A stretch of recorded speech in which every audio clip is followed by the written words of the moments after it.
The Athene Real Talk Podcast explores controversial ideas to stimulate debate and active thinking. These ideas do not always reflect Athene's personal views. Welcome to the Athene Real Talk Podcast. He has been called the best gamer in the world, hands down. World-famous gamer and philanthropist Athene. Gaming for Good, it's called, has raised more than $20 million. Using his notoriety to raise money for charity. On activism, science, culture, and self-development. Proud to have him in the studio today. I would not want to take you on in a video game. Amakos says, holy fucking shit, are you still trying to seem intellectual? Amakos, I'm actually gonna really nicely elaborate on what you say because I understand you. And I'm gonna explain why you say that. The reason why you think I seem to try and come across intellectual is because the way you look at it is I'm trying to impress other people. And the reason why you think I'm trying to impress other people is because you project yourself. That's what consistency is. You really try to see consistency relative to what you are, so you see yourself, you literally duplicate yourself in other people. And the reason why you care what other people think about you is because when you grew up, you've never really been taught what to live for. The only thing you've been taught what to live for is to feel good. And as a result, you feel worthless. And the problem is by feeling worthless and having no purpose, the only thing you can do is chase this experience shots like a junkie in order to feel better about yourself and get some kind of purpose of what other people think about you. So your entire world is derived by how people look at you. But the older you become, the more you realize that it's a scam because they don't care about you just as much as you don't care about them. And it's a realization you fall into as your awareness grows, and then you start creating a stronger identity to then get more purpose out of that instead of what other people think about you.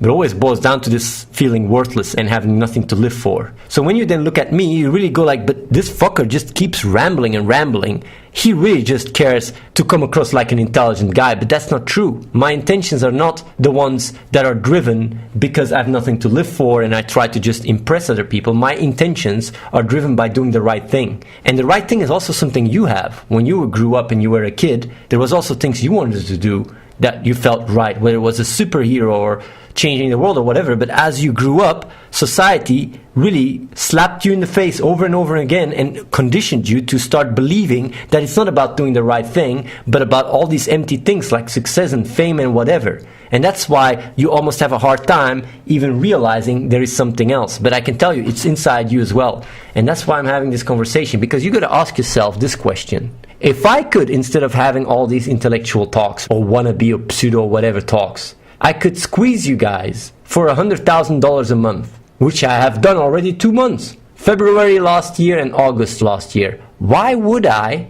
instead just talk over and over again to a smaller audience while I could make more money? On top of that, if I care about a lot of viewers caring about me, why would I not just play World of Warcraft and be crazy all the time? I'd get a lot more attention. So you gotta wonder, like, if it's not the money, if it's not the fame, then why am I doing this? Well, because I try to help you guys. That's truly, I care about you as well. That's why I'm explaining and putting the effort in really systematically explain what is going on.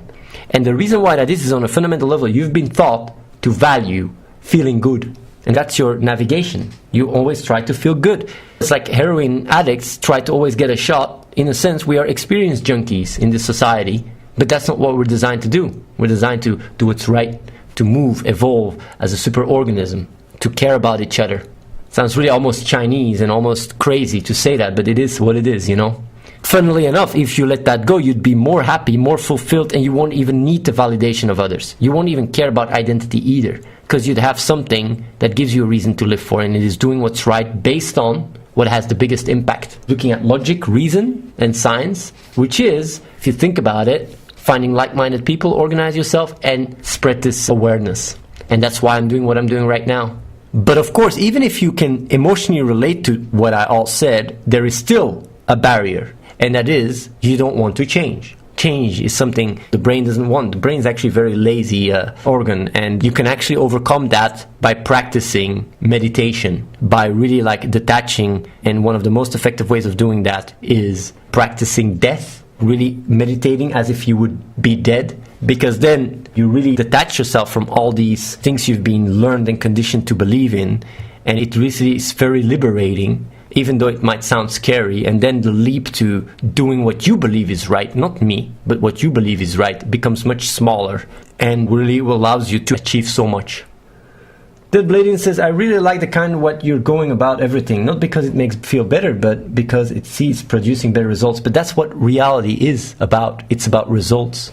There's intersubjectivity, there is objective reality, and there is subjective reality. And let me tell you the difference between the three. Subjective reality is what you value. You could value something your father gave you that is worthless. You could really value it. Or you could have a certain value of whatever. There's intersubjective reality. It's what many people value, like money. Suddenly, money seems very real. But honestly, you can't do anything with money if nobody values it. If you go to a shop and you give them a piece of paper and you say, this is money, they'll just send you home. So intersubjective reality is what many people value. And then you have the objective reality.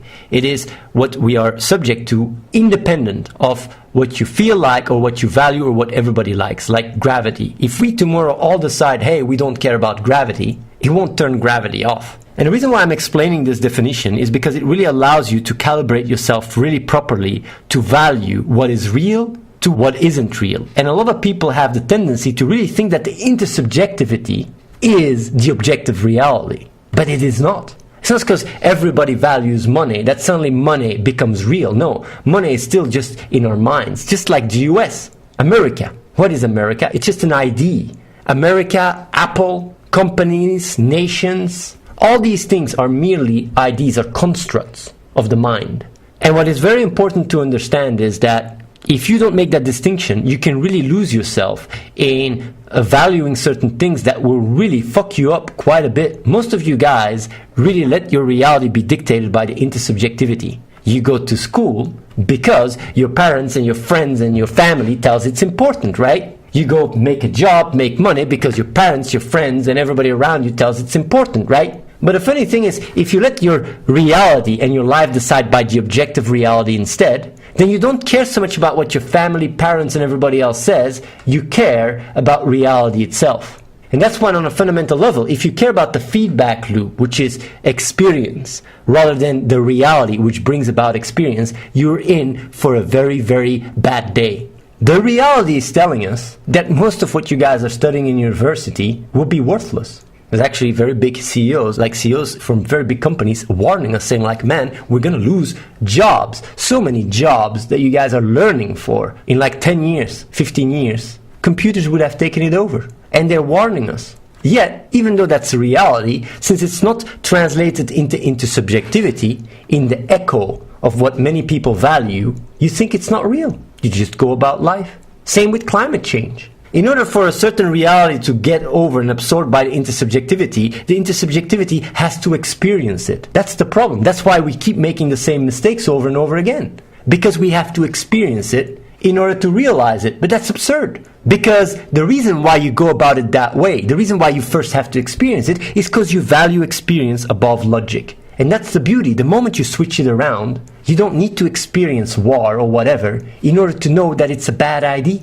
You don't need to experience going to school and then realize like, oh fuck, there is no job, to understand that it's a bad idea. You just got to look at facts and reality. And that is the problem. Most of you guys have no ability to distinguish between intersubjectivity and objective reality. And as a result, you're screwing yourself over so much. And it all boils down to valuing experience instead. So that's why logic is so important. There is nothing you can trust more than reality itself. You can trust reality even more than your family, your friends, your parents, me, anyone. And that's why, no matter what, I'm so confident. It's because I have reality to fall back on. Something very important for people to realize. Really think about this. This could really open your eyes. But of course, I don't talk so much about these things because it sounds so abstract. Although, maybe, it's not so bad that I'm explaining it in these words. Jawanilu says, I don't get one point. When people actually know that the thing they desire is a part of the subjective reality, don't know the right terminology, and still value it more than anything else, because I guess that this is the general issue. Like, I know money doesn't mean anything, but I can't live without it, obviously. How do you try to get people out of that dilemma? It requires general change of the current system, right? Thanks. No, Jawanilu. You have to value intersubjective reality. You have to value money because it has a real value within our framework. But you have to value reality more. Reality is more important than intersubjective. Because even the intersubjective reality is subject to the objective reality, and even what you experience as what you get from your money and whatever is still taking place within reality. Intersubjective is merely like a part of reality, but sometimes does things that goes against it, and you would follow the intersubjectivity rather than following reality. But creating controversy and being real are not in line with each other. I get that it helps you to reach people you might not otherwise reach though. Well, since it reaches people that I would otherwise not reach, then it is more real. Because the way that I define real and not real, or sincere and non-sincere, is by impact. It's not by the morals within the intersubjectivity. It's about what is right. What is right to me is having a bigger impact. It's not about being in line with what the intersubjectivity thinks about what is right or wrong. What is right or wrong is a reality. If a kid is dying, I'm not going to try and rationalize it. I'm going to try to do something about it. And the funny thing is, reality doesn't change. Intersubjective values do change though. Like not even more than 100 years ago there was slavery, and it was fine. I wouldn't find it fine 100 years ago either. Just as much as I don't find it fine now to have your inaction kill people. Because at the end of the day we can do something, and that's the thing that creates my compass in my life. Not just in my life, just in reality. And that's what should be what everybody values. And that's why in my case I do say the end justifies the means, because the end is properly defined. The end is to move forward and evolve as a superorganism and life itself. So then whatever I have to do to have the biggest impact, I don't care. Because I don't have myself be valued by these anecdotal values that other people are just singing and resonating. I don't care about that. I care about the objective reality, the way I define it, obviously. Tango says, so when you ask if we want a better life, right, is it like asking, aren't you coming over, or why aren't you dedicating all your life to help or push logic as a core value as effective as possible? Let's say we did. How much faster would you think results would be reached?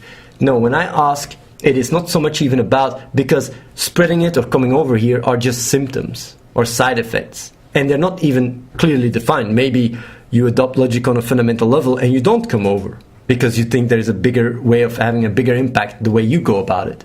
But it is about, if you go about it in a selfish perspective and go like, it's all about me, I want to feel better, then why don't you let go? And the funny thing is, it's because you're not truly selfish. Because if you would truly be selfish, you would have a really easy time doing that, letting go, because it's even better. You'd actually be much more rational in trying to increase your pleasure. Actually, many people that really chase feeling good are going about it in a quite ineffective way.